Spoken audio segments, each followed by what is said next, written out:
terhormat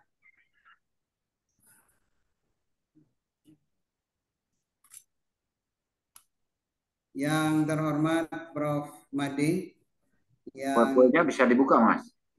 kenapa Prof? PowerPoint-nya bisa dibuka. Sudah saya tampilkan Prof. Ya wis, lanjut, lanjut.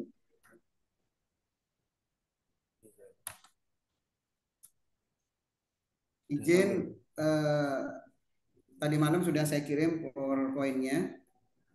Mohon petunjuk dan arahannya. Yang terhormat Prof. Made, yang terhormat Pak Rektor Pak Saiful, yang terhormat Pak Miftahul Munir, yang saya hormati juga Pak Devi sebagai narasumber di Wiraraja. Untuk pengajuan proposal tesis saya, mohon bimbingan dan arahan, saran untuk kali ini saya mengajukan proposal tesis saya yang sudah menyambangi Prof. Made, menyambangi minta petunjuk ke Pak Saiful, Pak Rektor. Kalau ada tambahan, saran, kesalahan, mohon bimbingan untuk judul saya terkait dengan proposal tesis. Biar lebih lanjut, saya akan menjelaskan judul yang saya ajukan adalah perlindungan hukum terhadap narapidana yang over kapasitas di lembaga pemasyarakatan yang dibuat oleh saya Hairul Rasid NPM 721810 program studi Magister Hukum program Sarjana Universitas Wiraraja. Selanjutnya latar belakang dari judul di dalam pasal ayat 3 Undang-Undang Dasar Negara Kesatuan Republik Indonesia tahun 1945 disebutkan secara tegas negara Indonesia adalah negara hukum. Wiryono Projodikoro memberi pengertian negara hukum adalah para penguasa atau pemerintah sebagai penyelenggara negara dalam melaksanakan tugas kenegaraan terkait pada peraturan hukum yang berlaku. Menurut Sudirman Kartohadiprodjo, negara hukum sebagai negara di mana nasib dan kemerdekaan orang-orang di dalam dijamin sebaik-baiknya oleh hukum. Dari dua definisi para ahli tersebut dapat disimpulkan bahwa negara hukum adalah negara yang menjunjung tinggi hukum tersebut. Hukum sebagaimana pedoman di dalam menjalankan sistem pemerintahan oleh para penguasa atau pemerintah juga hukum sebagai pedoman berperilaku oleh masyarakat di dalam hidup bersama, berbangsa dan bernegara. Keberadaan masyarakat di dalam hidup bersama sangat memiliki peran yang sangat penting di dalam sebuah negara, yaitu untuk memberikan batasan kepada pemerintah untuk berbuat atau bertindak sesuai dengan hukum. Hal tersebut bertujuan untuk berbuta semena-mena. Selanjutnya, eksistensi hukum di dalam negara, hukum mempunyai peranan yang sangat penting untuk memberikan batasan mengenai hak dan kewajiban serta pengakuan dan perlindungan terhadap hak asasi manusia untuk di dalam negara ini. Hukum menurut Ahmad Ali memiliki beberapa fungsi, yaitu yang pertama, fungsi hukum sebagai tool of social control. Yang kedua, fungsi hukum sebagai tool of social engineering. Yang ketiga, fungsi hukum sebagai simbol. Yang keempat, fungsi hukum sebagai politikal instrumen. Yang kelima, fungsi hukum sebagai integrator.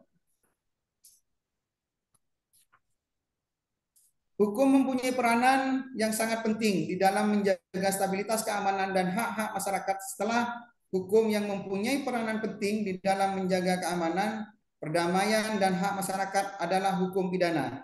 Hukum pidana merupakan hukum yang mengatur sebagai perbuatan yang dilarang, diperbolehkan, dan dianjurkan seseorang untuk berbuat atau tidak berbuat. Sebagai orang yang melanggar akan dikenakan sanksi pidana. Sanksi-sanksi pidana tersebut diberikan terhadap setiap orang yang melanggar ketentuan hukum pidana. Seseorang dinyatakan bersalah apabila ada penetapan pengadilan yang menyatakan bahwa seseorang telah melanggar ketentuan-ketentuan hukum pidana. Seseorang yang bersalah tersebut akan ditempatkan di suatu lembaga yang bernama Lembaga Pemasyarakatan Kementerian Hukum dan 18 Undang-Undang tentang pemasyarakatan. Adalah lembaga atau tempat yang menjalankan fungsi yang berada di dalam lembaga pemasyarakatan disebut adalah narapidana. Narapidana adalah terpidana yang sedang menjalankan pidana penjara atau waktu tertentu dan seumur hidup atau sedang menunggu pelaksanaan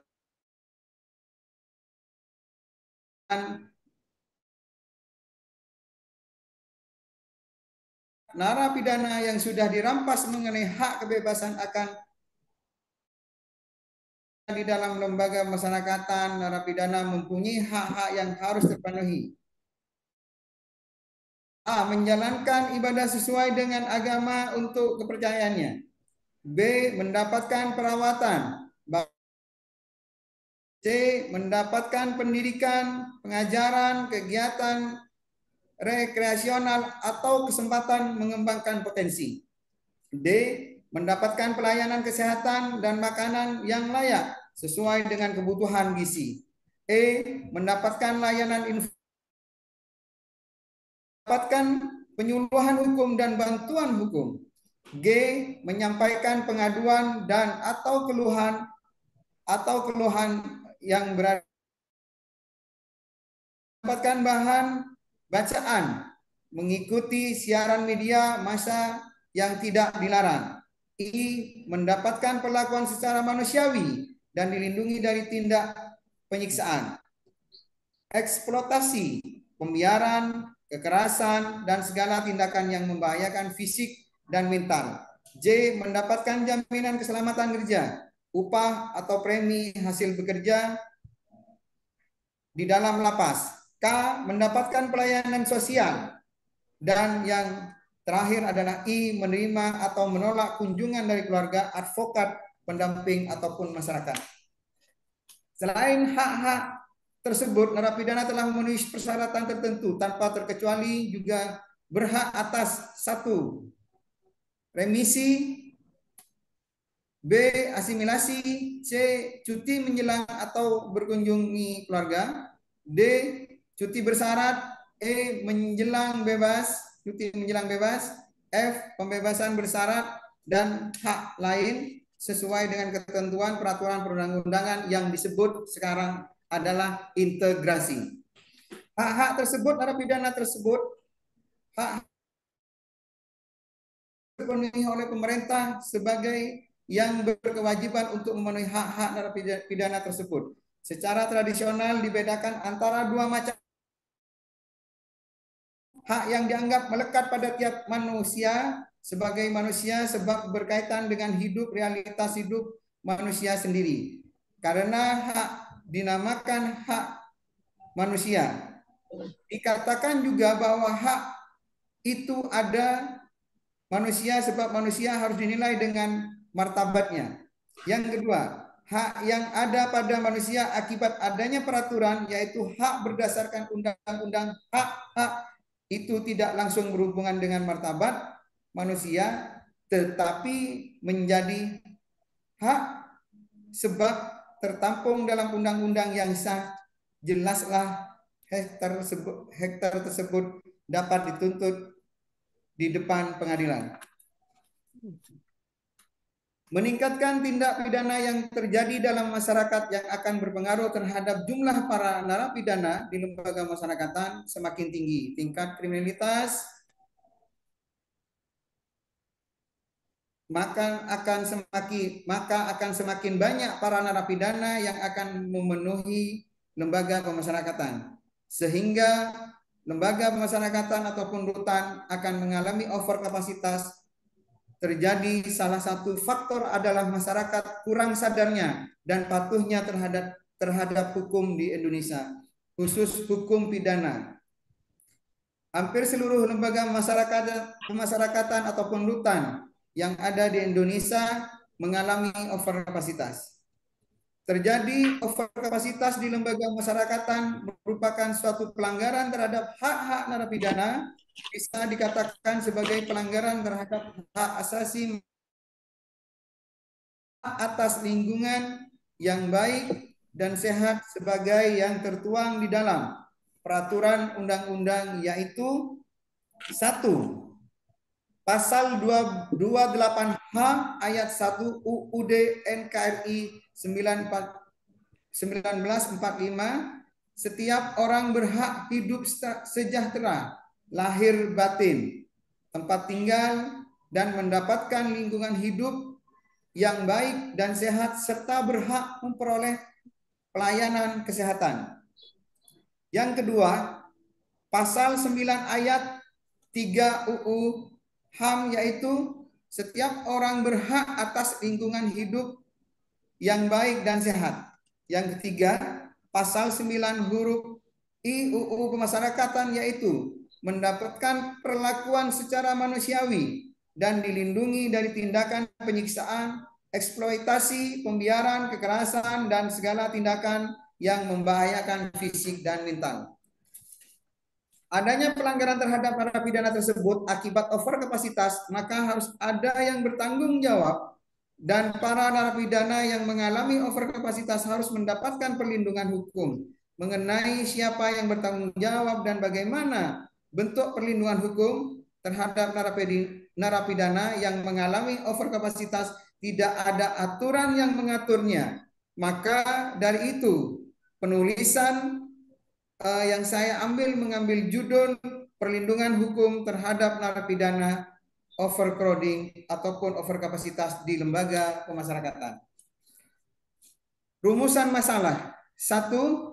Siapa yang bertanggung jawab atas pelanggaran hak-hak narapidana yang mengalami overkapasitas di lembaga pemasyarakatan atau rutan di seluruh. Bagaimana bentuk perlindungan hukum terhadap narapidana yang hak-haknya dilanggar akibat over kapasitas di lembaga pemasyarakatan? Tujuan penelitian. 1. Untuk mengkaji, menganalisis siapa yang bertanggung jawab di atas pelanggaran hak-hak narapidana yang mengalami over kapasitas di lembaga pemasyarakatan. Yang kedua, untuk mengkaji dan menganalisis bentuk perlindungan hukum terhadap narapidana yang hak-haknya dilanggar akibat over kapasitas di lembaga pemasyarakatan. Metode penelitian. 1. Jenis penelitian berdasarkan uraian isu hukum di latar belakang tersebut, maka tipe penelitian hukum yang digunakan pada penelitian proposal tesis ini yaitu tipe penelitian normatif. Suejono, Suekanto, dan Sri Matmuji memberikan definisi mengenai penelitian hukum normatif, yaitu penelitian hukum yang dilakukan dengan cara penelitian bahan kepustakaan. Yang kedua, pendekatan masalah. Pendekatan yang digunakan di dalam penelitian ini ada dua, yaitu pendekatan undang-undang, status upright, dan pendekatan konseptual upright, dan pendekatan undang-undang, status dilakukan dengan menelaah semua undang-undang dan regulasi yang bersangkut paut dengan isu hukum yang sedang ditangani. Adapun pendekatan konsep beranjak dari pandangan-pandangan dan doktrin-doktrin yang berkembang di dalam ilmu hukum. Dengan mempelajari pandangan-pandangan dan doktrin-doktrin di dalam ilmu hukum sehingga akan menemukan ide-ide yang melahirkan pengertian-pengertian hukum, konsep-konsep hukum, dan asas-asas hukum yang relevan dengan isu hukum yang dihadapi. Selanjutnya sumber bahan hukum. 1. Bahan hukum primer. Undang-Undang Dasar 1945. Kitab Undang-Undang Hukum Pidana KUHP. Kitab Undang-Undang Hukum Acara Pidana KUHAP. Dan Undang-Undang Nomor 9 Tahun 1999 tentang Hak Asasi Manusia. Dan Undang-Undang Nomor 22 Tahun 2022 tentang Pemasyarakatan. Yang kedua, sumber bahan hukum sekunder. Bahan hukum sekunder yang berupa publikasi tentang hukum meliputi buku-buku kamus hukum, jurnal-jurnal hukum, dan komentar mengenai perlindungan hukum terhadap narapidana terkait over kapasitas di lembaga pemasyarakatan atau rutan di Indonesia. Dan itu judul yang disampaikan saya itu terkait dengan judul perlindungan hukum terhadap narapidana over kapasitas di lembaga masyarakatan. Terima kasih.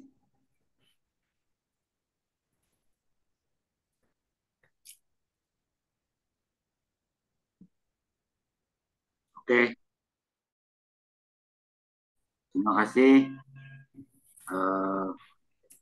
telah disampaikannya proposal tesis ya. Judulnya perlindungan hukum terhadap narapidana over kapasitas ya di lembaga pemasyarakatan.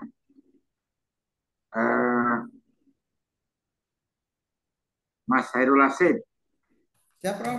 Halo, wes tutup gininya, apa namanya? PowerPoint-nya ditutup aja udah. Siap. Nah,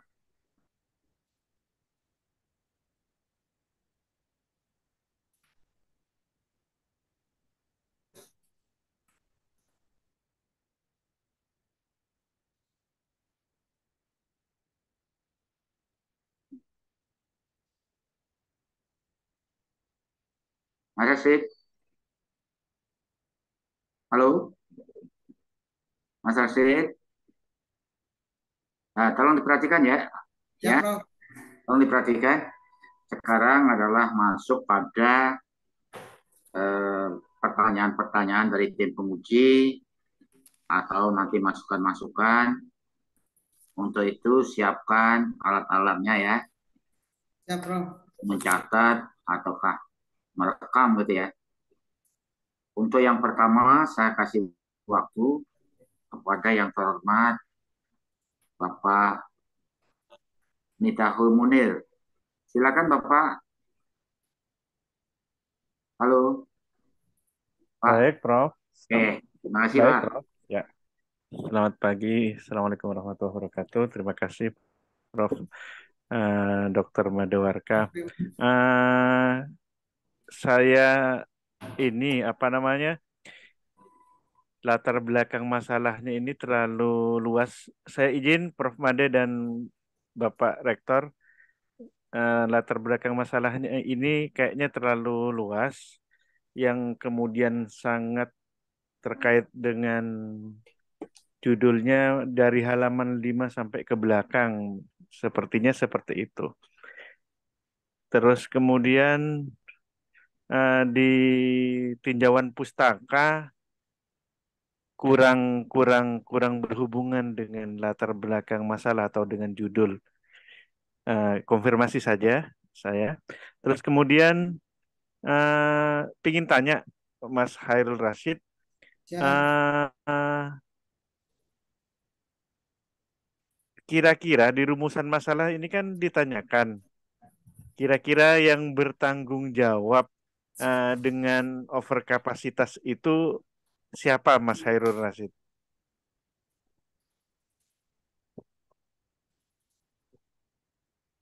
Eh, Halo? Siap, Prof. Siap, Pak Ya, dosen. silakan. Untuk yang bertanggung jawab itu eh, masih kosong, Pak dosen. Seperti itu. Oh, baik, baik. Berarti belum, Siap. kalau dilihat dari pasal-pasal yang misalnya pasal eh, 9 ayat 3 misalnya, terus kemudian ada lagi di pasal 9 huruf I Undang-Undang Pemasyarakatan misalnya. Ini juga tidak disebutkan dalam undang-undang tersebut siapa yang kemudian bertanggung jawab atas kesejahteraan, kenyamanan, dan keamanan di lembaga pemasyarakatan. Begitu, Mas Haidar Rashid? Siap, Pak dosen. Seperti itu. Ya, memang tidak disebutkan. Kalau yang tadi itu, Apakah mungkin kementerian, ya, gimana, gimana? kalau yang tadi itu menyebutkan di undang-undang itu salah satunya eh, undang-undang pemasyarakatan. Seperti itu, Pak dosen. Oh, gitu. Terus kemudian di rumusan masalah yang kedua, apakah kemudian undang-undang tentang lembaga pemasyarakatan itu uh, uh, juga kemudian secara secara apa namanya tegas dan lugas juga tidak tidak disampaikan bagaimana kategori overkapasitas itu, apakah hanya kemudian dihitung per kepala atau lain sebagainya, misalnya untuk satu ruangan ukuran berapa seharusnya diisi berapa gitu. Apakah atau untuk apa namanya pelanggaran hukum tertentu, misalnya uh, uh, punya tempat tertentu yang dipisahkan dari pelanggaran pidana berat, pidana ringan atau bagaimana? Apakah tersebut di situ, Pak Hairil Anwar? Eh, yang dimaksud overkapasitas dengan ukuran, makanya masih saya cari yang terkait dengan aturan pemasyarakatan keterkaitan ukuran kamar ataupun jumlah isi kamar. Kalau memang masalah pelanggaran, memang ada tempat yang memang dibedakan seperti itu, yang disebut mungkin karantina seperti itu. Tapi kalau ukuran kamar mayoritas semua sesuai dengan UPT ataupun sesuai dengan bangunan lapas rutan yang ada di Indonesia, yang tidak eh, sama aturannya ataupun di lembaga pemasyarakatan kelasnya itu walaupun sama belum tentu sama karena isi kamar di dalam lapas ataupun rutan itu tidak sama seperti itu. Baik. Kalau begitu, apakah tidak lebih baik kemudian ini hanya judulnya kemudian dikerucutkan kepada satu lembaga pemasyarakatan di daerah tertentu atau kemudian di kelas tertentu, Pak Hairil Anwar? Dikerucutkan. Ini kan seperti luas lembaga pemasyarakatan seluruh Indonesia sepertinya disebut di sini. Seluruh kelas lembaga pemasyarakatan juga termasuk di dalamnya. Kalau kemudian dipisah daerah tertentu, kelas tertentu, kira-kira bagaimana, Mas Hairil Anwar? Eh, Setuju juga Pak dosen apabila judul mengerucut kepada satu lembaga. Tapi secara keseluruhan atau umum, kami menghitungnya itu atau yang ada itu di situ kenapa harus menyebutkan lapas dan rutan karena disebutkan di dalam Undang-Undang Nomor 22 Tahun 2022 tentang pemasyarakatan, semua yang ada aturannya di situ, bahwasannya overkapasitas itu dari bangunan dan isi itu memang tidak sama seperti itu. Cuman aturan di setiap lembaga pemasyarakatan atau rutan, kami menyebutnya seperti itu, mayoritas di setiap UPT itu pasti ada jumlah kapasitasnya seperti itu. Kalau memang mau dikerucutkan di satu tempat apa yang diminta oleh Pak dosen, mungkin kami atau saya akan mempertimbangkan di situ Pak dosen seperti itu. Baik, terima kasih Pak Hairul Anwar. Koreksi saya hanya pada juga kekurangan huruf, terus kemudian kelebihan huruf, kemudian penempatan huruf kapital, itu saja selebihnya dari saya yang kemudian saya evaluasi, yang lainnya cuma berbentuk konfirmasi. Terima kasih Bapak Prof. Made. Waktu saya kembalikan ke Prof. Made. Masuk. Terima kasih Pak Terima kasih Dr. Tahu Munir. Selanjutnya Pak Baik, Rektor. saya Prof. Silakan Pak Rektor Saiful Rahman. Oke. Terima kasih. Baik, pimpinan sidang. Saya diberi kesempatan untuk mengajukan pertanyaan di kedua ya. Jadi Saudara Khairul Rashid, ini perlindungan hukum terhadap narapidana overkapasitas di lembaga pemasyarakatan. Ya, coba saya kepingin tahu apa yang mendorong saudara itu menulis ini sebagai tesis. Ya, dalam tesis apa? Saya kepingin tahu. Izin Pak Rektor yang saya hormati, kebetulan saya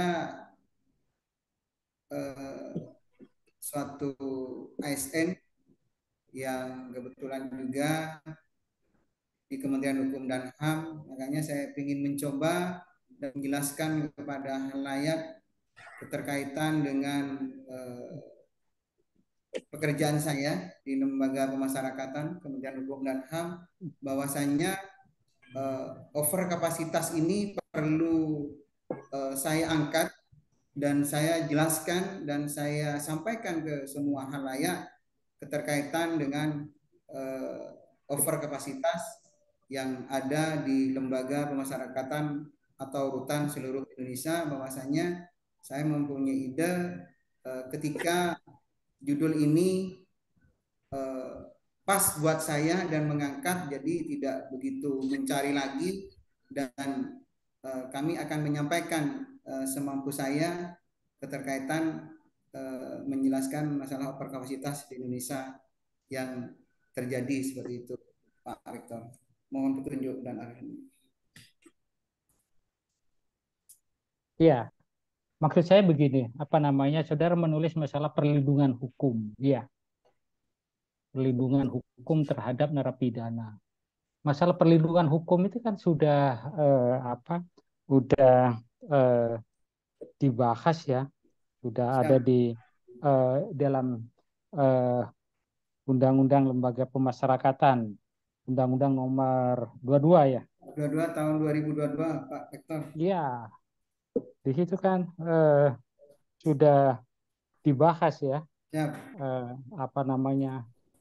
hak dan kewajiban, terus apa hak-hak dari lembaga, dari para narapidana, terus nah kalau sudah ada hak-hak itu kan berarti perlindungan hukum, sudah ada perlindungan hukum.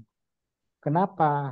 Yang saya maksud apa namanya? Apakah hak yang diberikan oleh undang-undang ya kepada para narapidana itu hak menjalankan ibadah sesuai dengan kepercayaan, mendapatkan keperawatan baik jasmani dan rohani, ya pasal 9 yang saudara sebut tadi itu ya, mendapatkan pendidikan, pengajaran, dan kegiatan rekreasional yang sudah sebut tadi itu, mendapatkan pelayanan kesehatan, apa kebutuhan gizi. Ini kan merupakan bagian dari perlindungan hukum. Apakah yang ada di dalam undang-undang itu apakah tidak cukup atau bagaimana kok saudara eh, apa perlindungan hukum ya, terutama yang ini narapid over kapasitas ini gimana maksud saudara kan gitu. Eh, Perlu saya perjelas lagi Pak Rektor. Kalau di dalam undang-undang sebenarnya mau dibilang kurang. Kalau kalau berbicara cukup Pak Rektor. Maksud kami Ya, atau ya gitulah.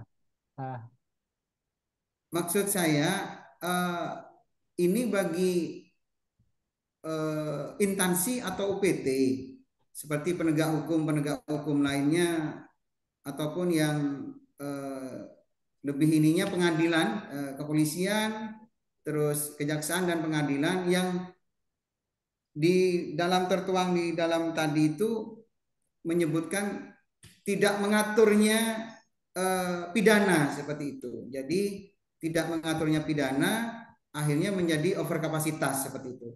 Karena perlindungan hak-hak di dalam eh, nomor 22 Undang-Undang nomor 22 tahun 2022 di dalam aturan pemasyarakatan di situ kami sudah memberikan haknya semua dengan yang disebut adalah pembinaan seperti itu. Beda dengan dulu yang namanya penjara. Sekarang lapas itu adalah pembinaan seperti itu. Ibaratkan kita ini adalah pelayan seperti itu.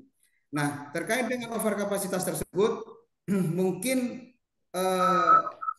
gambaran saya, Pak Rektor, untuk pemutus yaitu adalah pengadilan, kejaksaan dan yang menangkap adalah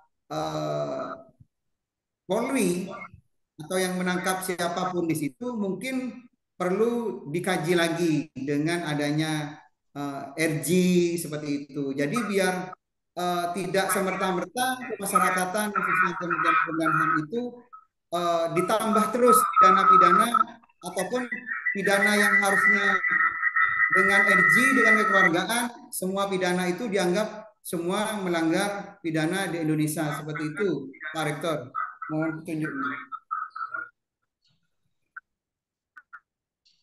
iya apa jadi kalau menurut saya masalah perlindungan hukum tentunya ya ini apa namanya saya menganggap ini sudah selesai ya dengan adanya undang-undang kan gitu ya. Kecuali Ya, apa saudara menganggap kurang undang-undang ini ada sisi-sisi tertentu dalam undang-undang itu selain hak-hak yang diberikan eh, oleh undang-undang itu kepada narapidana masih ada yang kurang gitu ya. Nah, mungkin itu yang apa yang perlu saudara ungkap di sini. Eh, siap. eh, Terus karena di eh, apa Undang-Undang 22 ini tahun 2022 juga ya itu apa, sudah mengatur hak dan kewajiban itu. Oke. Lah, apalagi yang akan saudara bahas. Nah, mungkin saudara menemukan lah itu masih adanya apa eh, eh, apa berjubelnya mungkin ya berjubelnya eh, apa narapidana dalam apa dalam suatu ruangan mungkin itu ya, ya yang belum diatur secara jelas dalam undang-undang. Nah, nah, saudara tadi apa belum menemukan hukum kan apakah belum eh, kan bisa dilihat di PP-nya mungkin bagaimana, ya, di permennya bagaimana, kan gitu ya, bisa dicari. Nggak mungkin nggak ada aturannya kan begitu ya. Terus apa eh, mengenai kapasiti, over capacity itu harus dicari, eh, bahkan apa permennya itu bagaimana, atau bahkan surat apa kebijakan dari eh, ini dari eh, apa dari kementerian, dari apa Dirjen Lapas, atau apa Kanwil Hukum dan HAM, sampai mungkin peraturan di internal kepala lapas mesti ada ini ya, mesti Siap, ada. siap, Nah, mungkin kan ini. siap, Nah, siap. ya, itu harus, cuman mungkin saudara belum menemukan aja, menemukan aja. Nah, itu di sini. Makanya sehingga eh, di apa di latar belakang tadi belum kelihatan itu isu hukumnya itu apa kan gitu. Kalau saudara melihat apa isu hukumnya, kekosongan hukum, coba dicari lagi apa namanya dari undang-undangnya gitu ya. Terus Siap, siap. kemudian turunannya ke PP, Permen, terus peraturan Dirjen Kemasyarakatan, Kanwil Hukum dan HAM gitu ya. Dicari sampai ke peraturan apa peraturan kepala pemasyarakatan gitu ya, lembaga pemasyarakatan tempat itu. Mesti ada itu aturan internal gitu ya. Siap, siap, Pak Rektor. Iya. Saya akan mencari atas eh, saran dari Pak Rektor terkait dengan kekurangan aturan aturan terkait dengan internal, terus Hmm. aturan kanwil sampai ke pusat. Hmm. Saya akan coba Hmm. mencari. Insya Allah ada Pak Rektor nanti. Akan saya akan berusaha. Lah ya itu. Siap. Hmm. Hmm. Ya, ya apa namanya? Terus selanjutnya itu saudara kan eh, apa baru menemukan apa isu hukumnya gitu loh. Dengan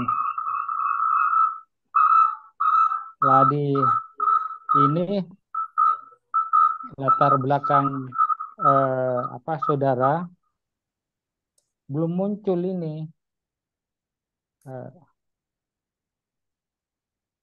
belum muncul, hanya apa ya,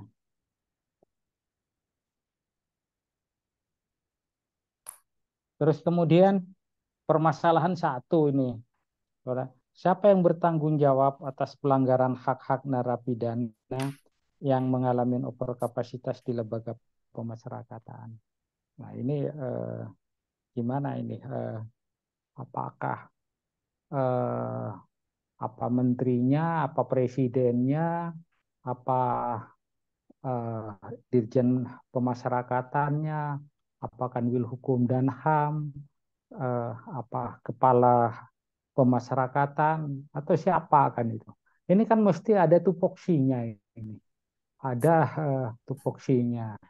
Kan bisa dilihat eh, apa namanya di umpama ya di apa tuh aturan UTK, eh, apa organisasi tata kerja di lembaga apa kepemasyarakatan itu bagaimana, siapa bertanggung apa, kan mesti ada di situ. Terus demikian juga di Kanwil Hukum dan HAM gitu ya, organisasi tata kerjanya itu. Cari di situ. Kalau cari di undang-undang ya mungkin nggak diatur secara jelas gitu ya. Dia cari. Tapi kalau saudara mau eh, apa eh, eh, pasti menemukan. Terus yang kedua, bagaimana bentuk perlindungan hukum terhadap narapidana itu ya. Lah itu perlindungan hukum kalau berbicara perlindungan hukum itu ya mesti yang diatur dalam peraturan perundang-undangan itu, permen apa yang sudah yang merupakan hak-hak itu. Tapi eh, apa perlindungan hukum yang ada di undang-undang itu kan benda mati kan gitu ya. Walaupun sudah diatur bagaimanapun apa rigidnya dalam suatu undang-undang, nah, kalau apa namanya tidak ada upaya hukum kan ya. Jadi perlindungan hukum ini harus ada kaitannya dengan upaya hukum. Ya, nah, upaya hukum. Kalau perlindungan hukum yang ada itu harus ada hubungannya kaitannya dengan upaya hukum. Nah, itu nanti lah upaya hukum ini kan ada dua upaya apa preventif dan represif itu nanti kan ke sana ya. Kalau bicara perlindungan hukum ditujukan kepada siapa, kalau preventif itu kepada siapa, ya represif itu kepada siapa akan gitu anunya ini. Dulu saya ah, ini belum saudara apa belum melihat. Saya kira itu dulu Prof. Eh, apa namanya dari saya eh, apa namanya. Yang kedua mungkin ini tambahan satu pendekatan masalahnya itu eh, kalau bisa gitu ya. Ini kan hanya dua ya pendekatan undang-undang sama pendekatan konseptual ya untuk membahas ini. Ini bisa nggak saudara nambahin dengan satu pendekatan itu, pendekatan kasus umpamanya ada satu kasus di eh, apa eh, di eh, suatu lembaga pemasyarakatan kan gitulah. Kan pernah ada kasus itu, pernah ada kasus yang terbakar, dibakar bukan terbakar ya, dibakar lembaga pemasyarakatannya. Terus bagaimana itu kasusnya itu? Siapa yang bertanggung jawab? Gitu ya. Kan banyak tuh beberapa kali kasus itu.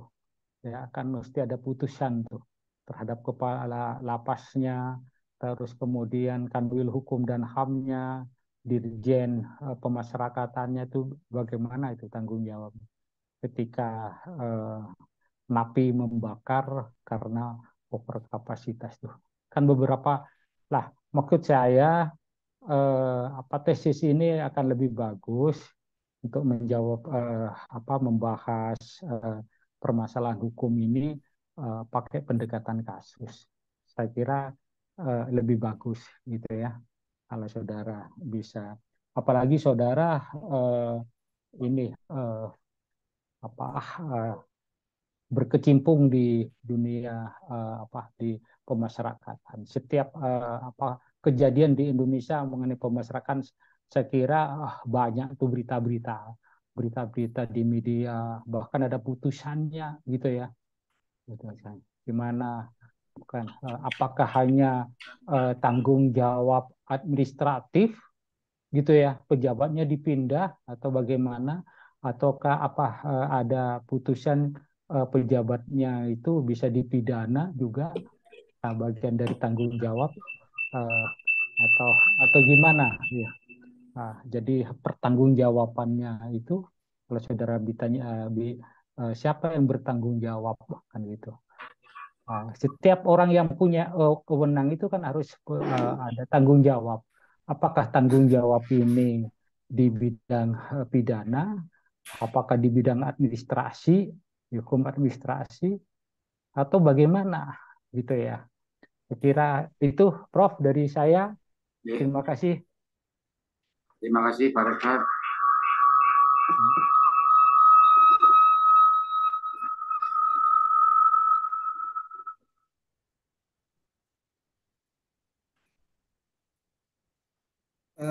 Saya menambahkan Pak Rektor terkaitan dengan masalah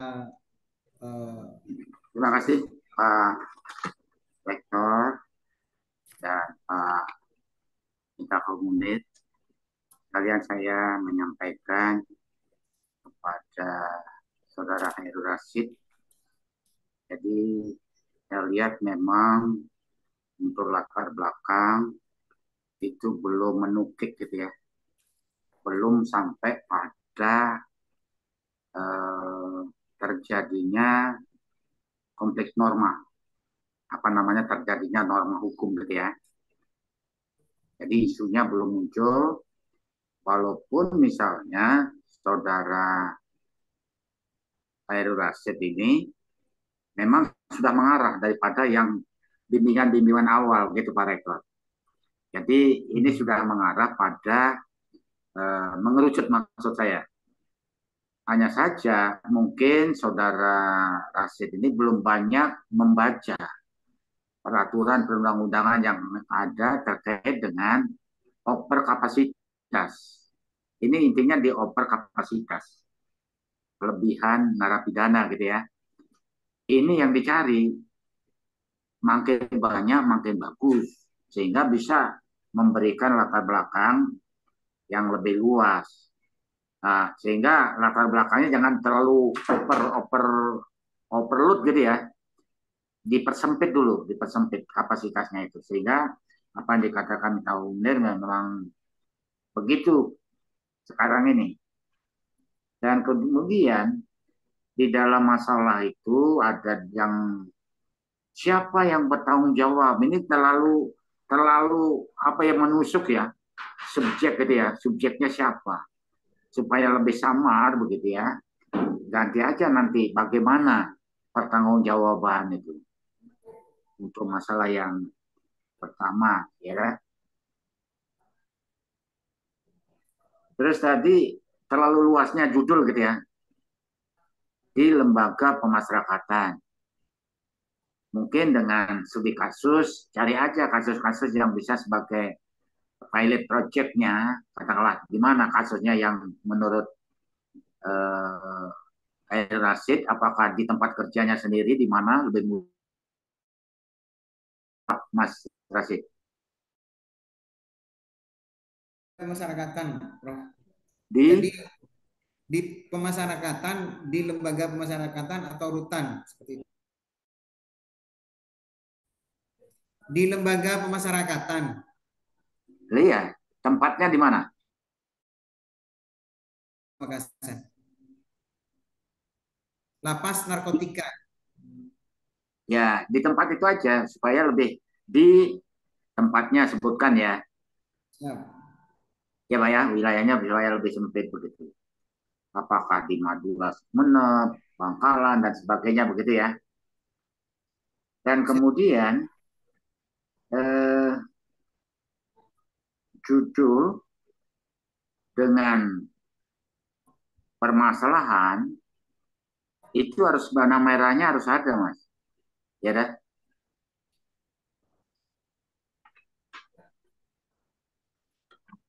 Judul dengan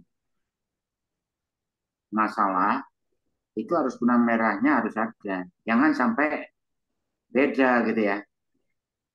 Seperti misalnya saya buka dulu gininya ini.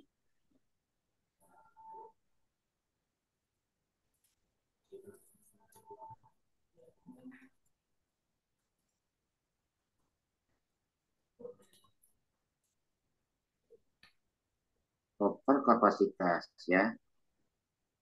Kemudian masalahnya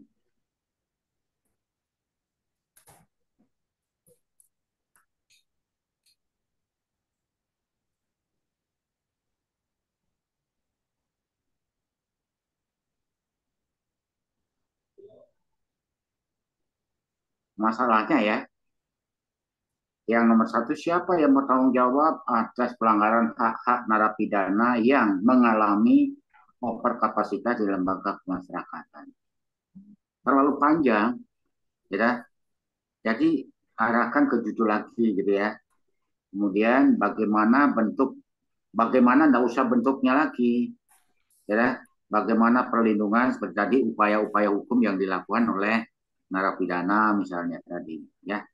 Oke, ya minimal untuk proposal ini Mas Saudara Hairul Rasyid harus lebih banyak membaca literatur lah, ya, membaca literatur, membaca tesis-tesis yang sudah ada, sehingga latar belakangnya itu benar-benar mengarah kepada masalah gitu. Ini belum nyambung. Walaupun nyambung tapi hanya sekedar nyinggung-nyinggung saja begitu. Ya. Sehingga apa yang dikatakan Pak Rektor, ya bacalah peraturan-peraturan yang lainnya yang lembaga pemasyarakatan yang over kapasitas. Bahkan syukur-syukur ada kasusnya. Kan sering terjadi kasus-kasus kebakaran gara-gara over kapasitas. Ya Pak enggak? Nah, itu Ya. sudah pelanggaran HAM. Ya, jadi sudah mungkin kesehatannya tidak terjamin dan lain sebagainya. Nah, ini membuat suatu kalimat-kalimat itu harus mengarah ke sana semua. Ya. Lebih banyak konsultasi, Mas ya. Siap, Prof. Ya, jadi Mas Rasid ini pertama dalam latar belakang itu harus muncul isu hukumnya, itu harus muncul dulu. Ya kan? Kalau saya lihat tadi normanya itu ada, aturannya ada. Ya, hak-hak narapidana diatur. Nah, sekarang kapasitasnya yang belum muncul itu. Seperti Pak Mita Komuri mengatakan, ada enggak aturan masalah kapasitas narapidana itu? Misalnya satu ruangan isinya 100 misalnya. Nah, kalau 100 diisi 200 misalnya, atau 150. Nah, ini baru over kapasitas. Kalau misalnya aturannya 100 diisi 100 kan tidak. Nah, ini yang dicari. Ya, ini yang jadi over kapasitas. Ya. Nah, dampak dari over kapasitasnya apa? Akibat hukumnya apa? Salah satu yang tadi kasusnya adalah, oh ternyata kapasitasnya overload, LP-nya dibakar salah satu ya. Ya, mungkin kesehatannya, mungkin terjadi saling pukul-memukul, anarkis di dalam penjara, kan bisa saja terjadi. Ya, akibat-akibat yang terjadi di dalam masyarakat karena over kapasitas. Nah, terjadinya isu hukum itu penting ya dalam latar belakang. Kalau itu belum ada, Mas ini belum mengerucut gitu loh. Ya, belum mengerucut. Apa terjadinya norma samar, apakah terjadinya pertentangan norma-norma yang ada, atau normanya ada tapi belum dilaksanakan. Itu pilih salah satu, jangan semuanya ya Mas ya. Siap, Prof. Salah satu sesuai dengan kasus tadi, ya judul tadi begitu. Ya. Siap, Prof. Kita berpikirnya itu linear gitu loh, linear. Pelan-pelan aja. Sebenarnya kalau tadi ada pendekatan filosofis, sudah bagus lagi itu. Aspek filosofisnya. Ya. Akibat overkapasitas, maka kehidupan orang dalam penjara ini malah mungkin stres, mungkin mengalami gangguan jiwa dan macam-macam itu. Ya. Itu yang saya beri masukan kepada Rasid. Jadi masukan-masukan dari Mr. Akrumir dan Pak Rektor ini cukup bagus. Kembali lagi kepada Hairul Rasyid untuk mencari materinya, ya, bahan-bahan yang lebih banyak, gitu ya. Saya rasa cukup Pak Rektor, Pak Pak Munir, silakan Pak Munir. Baik, benar. Ada masukan Pak? Sidang. Saya cukup, Bapak. Cukup. Prof. Mada. Oke, terima kasih. Ya. Pak Rektor, monggo Pak Rektor. Cukup. Ya, kita kembalikan Pak Eti ya dulu ya. Kita musyawarah dulu Pak Eti. Mau saya pindahkan ke waiting room, Prof. Ya,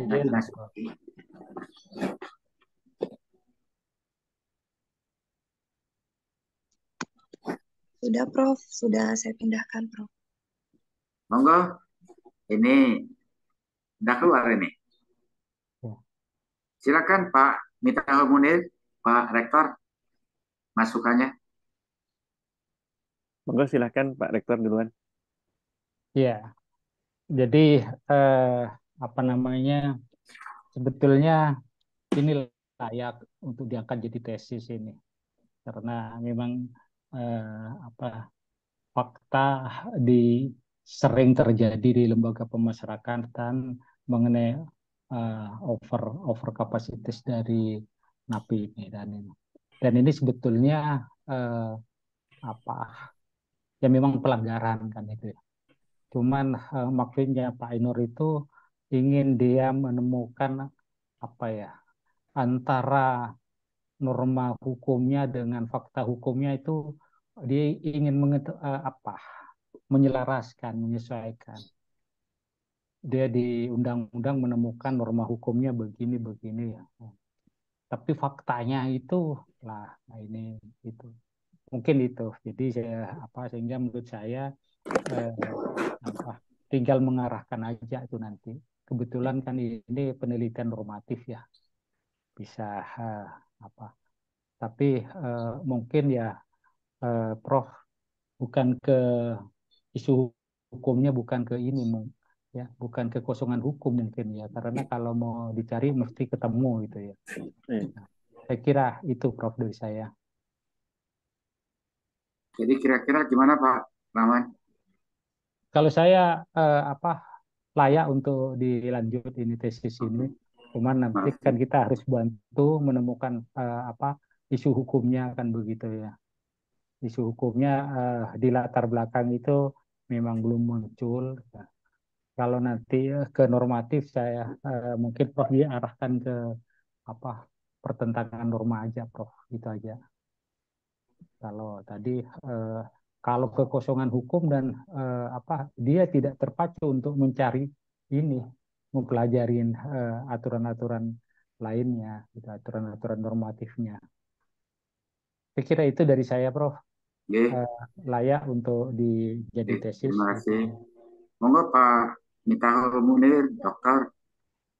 Baik, Prof. Made. Eh, Hampir mirip dengan apa yang disampaikan oleh Bapak Rektor. Hanya saya melihat dari sisi begini, Prof. Made. Kalau ini layak, sangat layak dan sangat bagus untuk dilanjutkan. Eh, Apakah saya belum baca juga, apakah kemudian di undang-undang atau permit atau apalah istilahnya, overkapasitas itu mengenai keluasan tempat dan kapasitas kapasitas itu sudah diatur atau tidak. Dan nanti kalau memang ini tidak diatur, mungkin kekosongannya di sana mungkin, mungkin Ya, di sana. Atau kemudian kajian norma, tetapi kemudian harus ada fakta hukumnya. baik. Kalau seperti tadi sampaikan Pak Rektor, saya pikir eh, apa namanya, hukumnya sudah ada, aturan-aturan hukum sudah ada, cuman mungkin secara detail tidak diatur, bisa saja seperti itu, Prof. Ya, Made. ya, Saya mohon maaf, saya mungkin oke. bisa ini di apa namanya, karena saya belum belum baca betul kalau yang persoalan yang dibahas di tesis ini. Saya setuju bahwa ini perlu dilanjutkan. Terima kasih, Prof. Made. Untuk kelayakan gimana Pak Munir? Layak, sangat layak. Prof. Made hanya perlu kemudian dikerucutkan, diarahkan supaya lebih mengerucut ke persoalan Ya, yang eh, sebenarnya dituju kalau oleh Pak Hoirul Rasyid tadi. ya, memang eh, mahasiswa ini belum banyak membaca gitu ya. Belum banyak membaca peraturan perundang-undangan yang terkait dengan lembaga pemasyarakatan gitu ya. Jadi hanya beberapa undang-undang saja dia baca.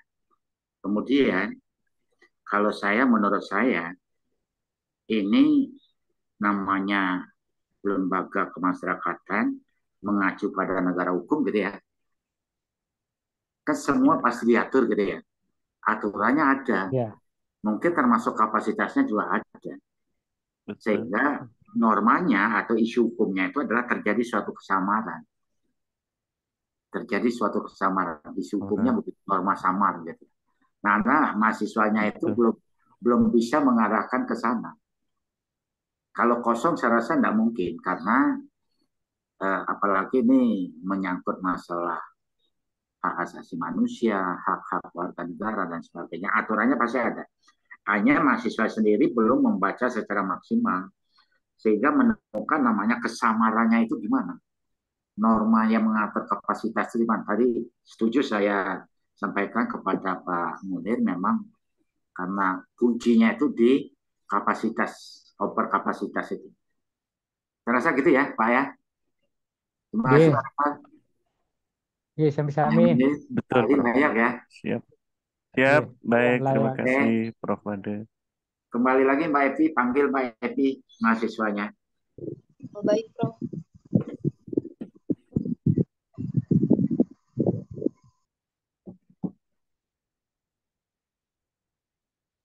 Sudah bergabung, Prof. Oke. Pak Hairul Rasyid, Prof. Siap.